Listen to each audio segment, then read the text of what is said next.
Hey everybody, I'm Joshua Orro the Mustang Prince. And welcome to Mustang Prince Orro Reports. Now, I bet you're all wondering why I was wearing these silly goggles and wearing yellow today. Well, today I'd like to discuss about a funny little race of creature known as the Minions. Before we get started, let's begin by talking about their debut from 2010, Despicable Me. Now, in a happy suburban neighborhood surrounded by white picket fences with flowering rose bushes, sits a black house with a dead lawn. Unbeknownst to the neighbors, hidden beneath this house is a vast secret hideout. Surrounded by a small army of minions, we discover Gru planning a biggest heist in the history of the world. He's going to steal the moon. Gru delights in all things wicked, armed with his arsenal of shrink rays, freeze rays, and battle-ready vehicles for land and air. He vanquishes all who stand in his way, until the day he encounters the immersed will of three little orphan girls who look at him and see something that no one has ever seen before: a potential dad. So, personally, this film was pretty funny to me, and also sometimes cute. For its jokes and characters, well, except for the villain being a bit strange. My rating, 78%. Also, during the film, and even afterwards, the Minions appeared in every Illumination Entertainment intro. Not just in Despicable Me, but also in Hop and the Lorax, both which I've already blogged. The Minions also appeared in several funny clips on YouTube and commercials, even got their own ride at Universal Studios. Then, in summer 2013, a sequel was made, Despicable Me 2. In there, while Gru is adjusting to family life and in an attempted honest living in a jam business, a secret Arctic laboratory is stolen. The anti-villain league decides it needs an insider's help and recruits Gru in the investigation.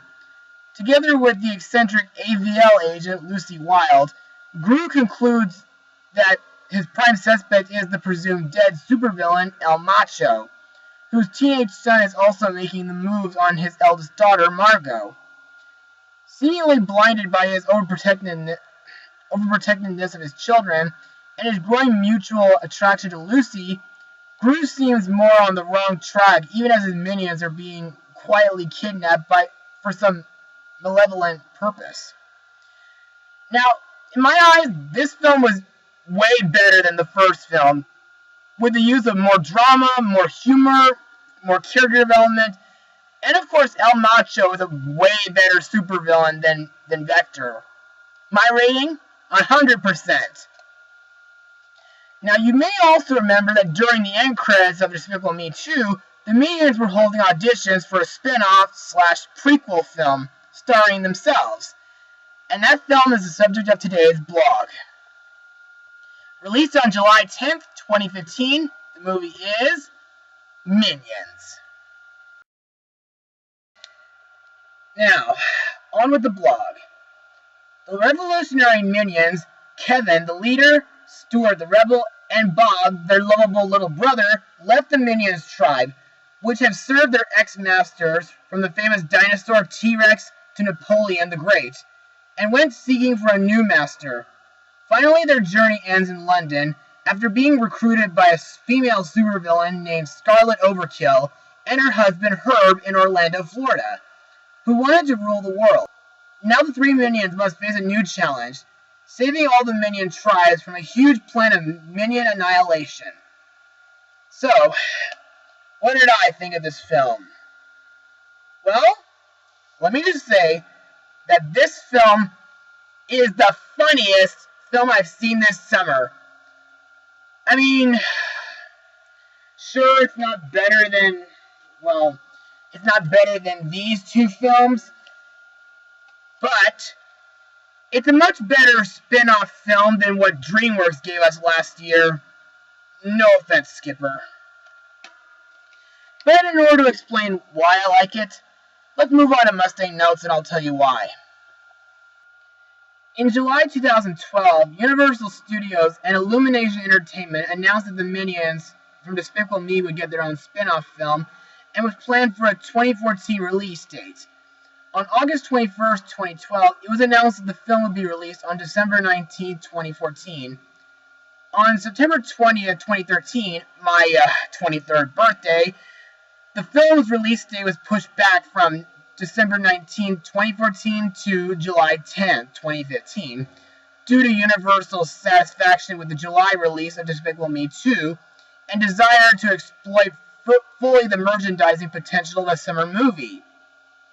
So that's basically all I have to say for production, but I'll explain what I like about this film.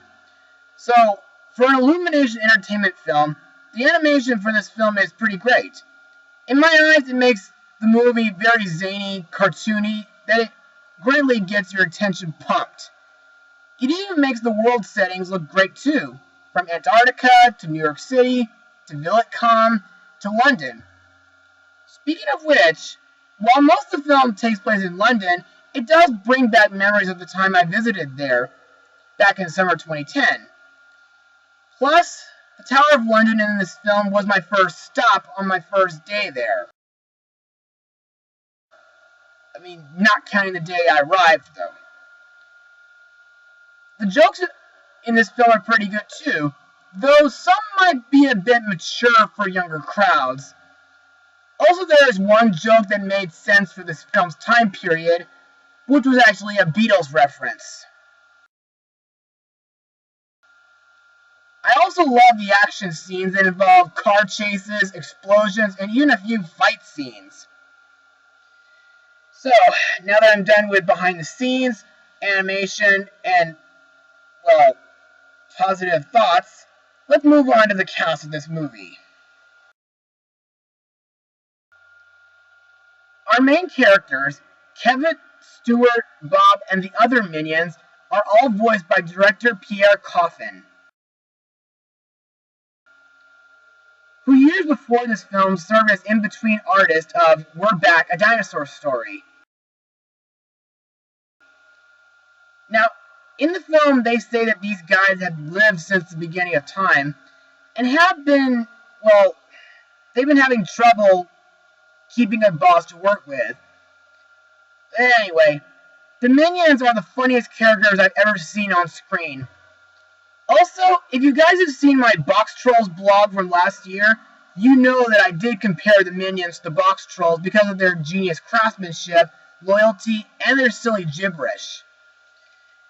Now, my favorite out of the three happens to be Kevin due to his strong leadership and loyalty to his friends. And he's also very responsible and protective of his two friends as well. Plus, I believe he's very smart. I also like Stuart's speciality with music and use of guitars. And Bob is pretty cute too while holding a teddy bear. Next we come to the main villain, Scarlet Overkill, voiced by the famous Sandra Bullock, who years ago played Miriam in The Prince of Egypt. Now, to be honest, while the Minions are the funniest characters in the film, Scarlet is the best character in the film to me. I mean, sure, she's not better than Gru, but I actually like this character, mainly because of how Sandra voices her. Now, the thing I find cool about her is that her dress is packed with all sorts of weapons and rockets. Even her martial arts is kick-ass. I also like the part when she says, "It feels so good to be bad." It almost sounds like something Susan Sarandon said back in 2007 during an interview from Enchanted. Plus, her evil plot to overthrow London by stealing the Queen's crown seems very evil. But I think I've seen a similar evil plan like that in another film that took place in London.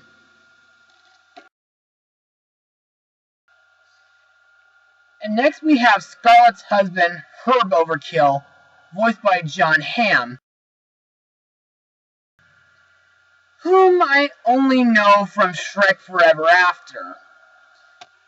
Now, I don't have much to say about him, other than the fact that he's a great inventor, and his inventions are pretty cool, but sometimes wacky and twisted. The rest of the cast involves Michael Keaton, Allison Janney, Steve Coogan, Jeffrey Rush, Jennifer Saunders, and, of course, Steve Carell. And now it's time to move on to my final words. Overall, Minions is a fun and enjoyable film for the summer. The Minions are still as funny and lovable as they were in the Despicable Me films. The new characters are interesting, the animation is outstanding, and the humor is simply hilarious. If you guys are fans of the Despicable Me films, then by all means go to your local cinema and see this movie. I give this film a 97% out of 100. Well, that's it for today, ladies and gentlemen. Be sure to tune in next time. Mustang Power!